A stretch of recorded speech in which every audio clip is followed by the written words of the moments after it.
황기찬은 무너진 듯 두 손으로 얼굴을 감싸쥐고 있었습니다. 하지만 그 침묵은 오래가지 않았습니다. 그는 벌떡 일어나 세리를 향해 소리쳤습니다. 내가 내 삶을 망쳤어. 지호도, 은호도 모두 내 거짓말 때문이야. 너는 단 한순간도 진실을 말하지 않았지. 세리는 무릎을 꿇었습니다. 눈물로 번진 얼굴은 초라했습니다. 기찬 오빠, 나도 행복하고 싶었어. 가난에서 벗어나고 싶었을 뿐이야. 당신을 사랑했어. 그건 거짓이 아니야. 그러나 기찬의 귀에는 닿지 않았습니다. 그는 이미 세리를 향한 분노와 혐오로 가득 차 있었습니다. 그때 황기만이 불쑥 끼어들었습니다. 근데 있잖아요. 은호가 안 죽었다면 지금 어디선가 밥 먹고 있을 수도 있잖아요. 아, 어제 꿈에서 봤는데요. 라면 먹으면서 아이가 아빠 미워라고 하더라고요. 순간 모두가 멈췄습니다. 늘 헛소리처럼 들리던 그의 말이 이번에는 이상하게 진실처럼 다가왔습니다. 제인의 눈에 눈물이 맺혔습니다. 정호성은 단호하게 말했습니다. 만약 은호가 살아있다면, 그리고 그 사실을 누군가 감췄다면, 그건 범죄입니다. 저는 끝까지 추적하겠습니다. 세리의 어깨가 덜덜 떨렸습니다. 벽에 기대선 그녀는 마치 모든 것을 들킨 듯 고개를 숙였습니다. 한편 병원 복도. 강재인은 초음파 사진을 바라보고 있었습니다. 그녀의 손은 배 위에 올려져 있었습니다. 내 아이를 지켜낼 수 있을까? 아빠도, 오빠도, 세리도 다 자기 욕심뿐인데 이 아이마저 이용당하는 건 싫어. 도윤이 곁에 다가왔습니다. 두려워도 지켜야 합니다. 그게 부모니까요. 혼자가 아니에요. 내가 곁에 있습니다. 제인은 잠시 안도했지만 마음은 단단했습니다. 이 아이만큼은 누구에게도 빼앗기지 않겠다. 그 시각 세리는 집 거울 앞에 앉아 있었습니다. 거울 속 얼굴은 화장이 번져 흉측했습니다. 그녀는 자신에게 속삭였습니다. 지호가 있어야 해. 지호가 없으면 난 아무것도 아니야. 그때 뒤에서 황기만의 목소리가 들렸습니다. 세리 씨, 아이는 소유물이 아니에요. 왜 꼭 소유하려고 해요? 아이는 장난감이 아니잖아요. 세리는 깜짝 놀라 뒤돌아봤습니다. 하지만 그는 이미 사라져 있었습니다. 환청인지 현실인지 알 수 없었습니다. 그녀는 귀를 막았지만 양심의 소리는 더 크게 울렸습니다. 다음 날 아침, 숙자 할머니가 정호성을 붙잡았습니다. 호성 씨, 나 사실은 알고 있었어. 은호를 봤어. 쓰러져 있는 애를 누가 차에 태워 끌고 가는 걸. 정호성의 눈이 번쩍였습니다. 누굽니까? 숙자는 눈을 감고 떨리는 목소리로 대답했습니다. 세리였어. 그날 이후 나는 평생 죄책감에 시달렸어. 정호성은 도윤과 제인을 불렀습니다. 우리는 하나로 뭉쳐야 합니다. 아이들을 지키려면 각자 싸워서는 안 돼요. 세리와 기찬의 거짓말을 세상에 드러내야 합니다. 제인은 결심한 듯 고개를 끄덕였습니다. 그래요. 나는 은호를 찾고 지호를 지켜낼 거예요. 도윤도 단단한 표정으로 덧붙였습니다. 제가 곁에서 끝까지 지킵니다. 그의 눈은 허공을 떠돌았습니다. 한편 황기찬은 술잔을 기울이고 있었습니다. 사람들은 날 괴물이라 부르겠지. 하지만 난 사랑하고 싶었을 뿐이야. 행복할 자격이 있다고. 그의 눈빛은 광기로 물들어갔습니다. 세리를 향한 집착, 제인을 향한 미련, 세상에 대한 분노가 소용돌이 쳤습니다. 그 순간 문이 열렸습니다. 황기만이 수건을 두른 채 들어왔습니다. 형, 은호 살아있어요. 내 꿈에 나와서 그랬어요. 아빠를 용서하지 말라고 했어요. 황기찬은 얼어붙었습니다. 꿈인지 현실인지 구분이 되지 않았습니다. 그 말은 칼처럼 그의 가슴을 파고들었습니다. 며칠 뒤 경찰이 세리의 비밀 계좌를 추적했습니다. 해외로 송금된 거액, 외국 병원의 기록, 은호가 입원했을 가능성. 드디어 단서가 잡혔다. 이제 진실이 드러날 거다. 세리는 경찰에 연행되며 절규했습니다. 기찬 오빠, 나만 그런 게 아니야. 당신도 알고 있었잖아. 은호가 살아있다는 걸.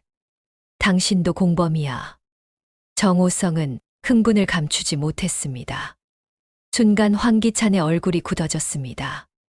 그는 차갑게 세리를 바라보다 고개를 숙였습니다.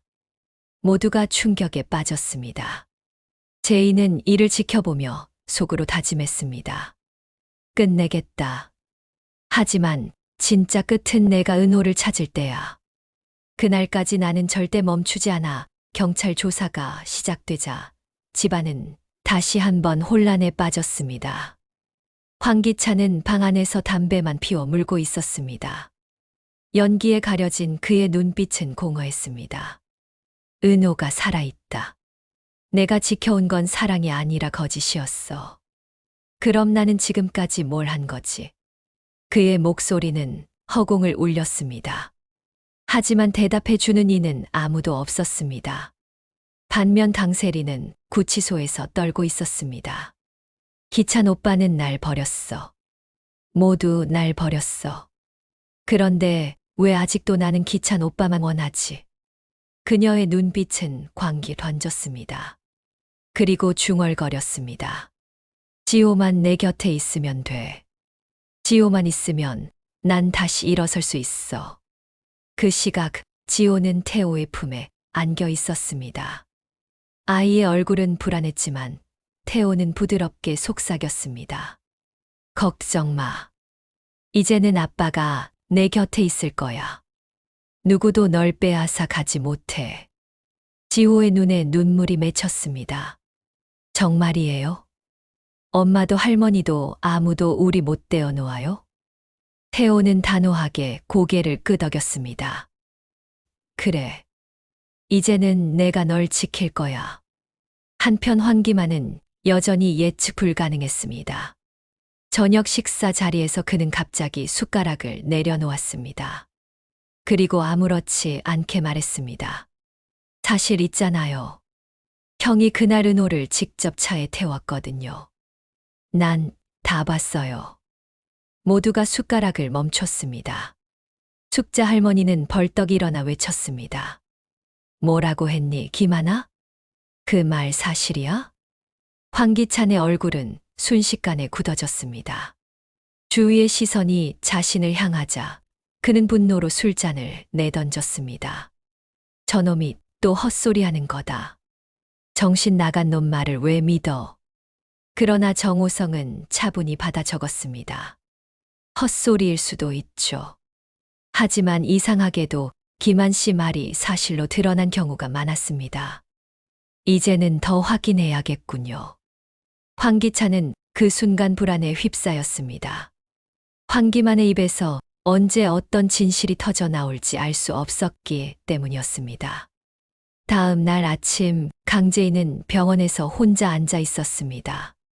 손에 쥔 초음파 사진은 구겨져 있었고 눈은 충혈돼 있었습니다. 내 아이를 지키려면 나도 거짓과 맞서 싸워야 해. 도망만 다녀서는 아무것도 못 지켜. 그녀는 눈을 감고 마음을 다잡았습니다. 도윤이 문을 열고 들어왔습니다. 재인 씨, 힘내요. 이제 우리가 진짜 싸움을 시작할 때입니다. 그의 목소리는 단단했습니다. 제인은 그제야 작은 미소를 지었습니다. 그래요. 혼자가 아니라는 게 이렇게 힘이 될 줄 몰랐네요. 하지만 두 사람의 순간은 오래 가지 않았습니다. 복도 끝에서 황기찬이 나타났습니다. 눈빛은 차갑고 걸음걸이는 무겁게 울렸습니다. 제인, 내가 감히 나를 배신해. 나를 떠나겠다고? 그럼 널 절대 가만두지 않아. 도윤이 앞으로 나섰습니다. 그만두세요. 제인 씨는 제 곁에 있습니다. 이제는 제가 지킵니다. 순간 공기가 얼어붙었습니다. 세 사람의 대립은 불꽃처럼 팽팽했습니다. 강세리의 과거가 드러났습니다. 지호의 친부 논란은 집안 전체를 흔들었습니다. 태호는 강세리의 거짓을 마주했습니다. 황기찬의 집착과도 정면으로 부딪혔습니다. 제인과 도윤은 서로를 지키겠다고 약속했습니다. 그러나 사건은 멈추지 않았습니다. 황기만의 돌발 발언이 또 다른 진실을 드러냈습니다. 숙자 할머니의 엉뚱한 행동은 긴장을 잠시 누그러뜨렸습니다. 이제 무대는 법정으로 옮겨졌습니다. 각자의 비밀과 욕망이 정면으로 충돌하게 되었습니다. 경찰차가 법원 앞에 도착하자 모두의 시선이 쏠렸습니다. 강세리는 수갑을 찬 채 고개를 들었고 차가운 공기 속에서 떨며 입술을 깨물었습니다. 끝난 줄 알았겠죠. 하지만 아직 아닙니다. 그녀는 자신에게 주문처럼 말했지만 그 목소리는 공허했습니다. 정호성은 법정 기록 가방을 닫으며 짧게 속삭였습니다. 오늘은 증거로 싸워야 합니다. 감정은 나중에 두시죠. 제인은 고개를 끄덕이며 심호흡을 했습니다. 태호는 지호의 손을 꼭 쥐며 다정하게 속삭였습니다. 아빠가 곁에 있어. 절대 놓지 않아. 지호는 고개를 끄덕였고 작은 손가락이 아빠의 손을 더 세게 잡았습니다. 법원 계단에 나타난 황기찬의 모습은 초췌했습니다. 정장을 입었지만 얼굴에는 깊은 그늘이 드리워져 있었습니다. 그는 제인을 보자 발걸음을 멈추며 간절히 말했습니다. 한 번만 내 마음을 들어줘. 나는 내가 필요해. 제인은 눈빛을 굳히며 대답했습니다. 필요가 아니라 책임으로 말하세요. 사랑은 소유가 아니라 지켜주는 겁니다. 황기찬의 눈동자가 흔들렸고 목소리는 점점 작아졌습니다. 그때 황기만이 뛰어왔습니다. 손에 초코우유 봉지를 흔들며 아무렇지 않게 소리쳤습니다. 단 거 먹어야 머리가 잘 돌아가요. 오늘은 큰일이 많잖아요. 사람들의 시선이 일제히 그에게 쏠렸습니다. 숙자 할머니가 뒤따라와 기막혀 했습니다. 얘가 법원 앞에서 우유 장사할 기세예요. 누가 말 좀 해요. 정호성은 잠시 웃음을 참다가 고개를 저었습니다. 괜찮습니다, 할머니. 오늘은 기록이 우유보다 중요하니까요. 법정 안은 숨조차 쉬기 어려울 만큼 긴장감으로 가득 차 있었다. 강세리는 끝까지 침착한 척했지만 손끝이 미세하게 떨렸다. 태호는 냉정한 얼굴로 증거 자료를 제출했다. 그 속에는 지호의 출생과 관련된 서류가 있었다. 제인은 방청석에서 모든 것을 지켜보고 있었다. 그녀의 옆자리에 앉은 도윤은 손을 꼭 쥐고 있었다. 두려워하지 마세요. 이제는 우리가 진실을 밝힐 차례예요. 도윤의 속삭임은 제인에게 힘이 되었다. 판사는 차분히 사건의 핵심을 정리했다. 이 사건의 쟁점은 지호 군의 친부와 친권 문제, 그리고 황기찬 씨와 강세리 씨의 관계에 있습니다. 그 말에 방청석이 술렁였다. 황기찬은 표정을 감추려 애썼지만 눈빛 속 분노는 숨길 수 없었다. 태호는 곧장 자리에서 일어섰다. 저는 이 아이의 아버지입니다. 피로 이어진 진실은 숨길 수 없습니다. 그는 DNA 검사 결과를 법정 중앙 스크린에 띄웠다. 모두가 숨을 죽였다. 강세리는 갑자기 자리에서 일어나 외쳤다. 거짓말이에요. 저 종이 쪼가리 따위로 모든 게 결정된다고 생각해요. 그녀의 목소리는 흔들렸고 표정은 사납게 일그러졌다. 순간 지호의 작은 눈빛이 어머니를 향했다. 아이의 눈에는 두려움과 혼란이 뒤섞여 있었다. 그 눈빛을 본 태호의 가슴은 무너져 내렸다. 지호야, 아빠가 여기 있어. 어떤 상황에서도 널 지켜줄 거야. 그의 목소리는 진심으로 가득했다. 제인은 눈가가 젖었다. 태호 씨 이제야 진실이 드러났네요. 도윤은 조용히 고개를 끄덕였다. 그러나 황기찬은 가만히 있지 않았다. 그는 변호사에게 손짓을 하더니 새로운 서류를 제출했다. 여기에 강세리 씨와의 혼인 약정서가 있습니다. 지호는 내 아들로서 키워져야 할 이유가 충분합니다. 방청석은 다시 술렁였다. 강세리는 순간 눈이 커졌다. 회장님, 그건 우리가 준비한 게 아니잖아요. 그녀는 속삭였지만 마이크가 켜진 상태라 모두에게 들려버렸다. 순간 황기찬의 입가에 서늘한 미소가 번졌다.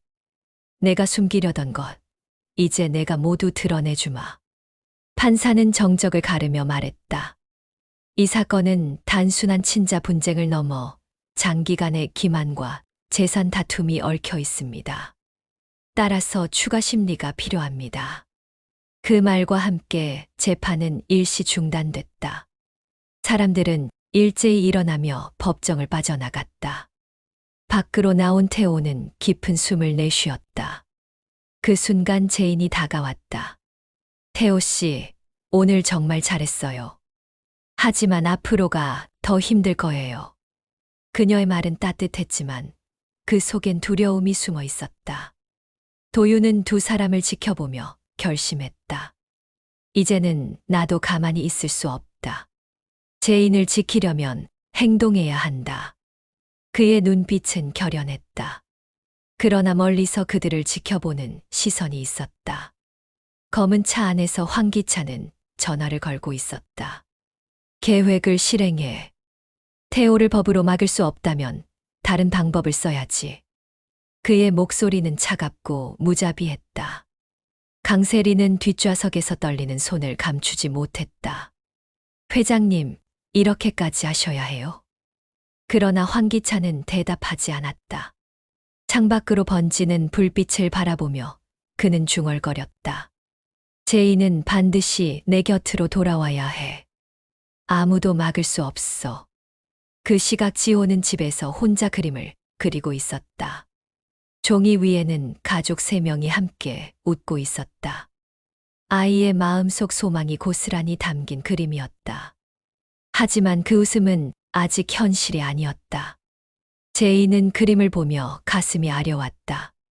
지호야, 내가 원하는 집 엄마가 꼭 지켜줄게. 그녀의 속삭임은 아이에게는 자장가처럼 들렸다. 그러나 어둠 속에서는 또 다른 그림자가 움직이고 있었다. 새로운 음모가 시작되고 있었다. 이제 집안의 갈등은 법정을 넘어 목숨을 건 싸움으로 번지려 하고 있었다.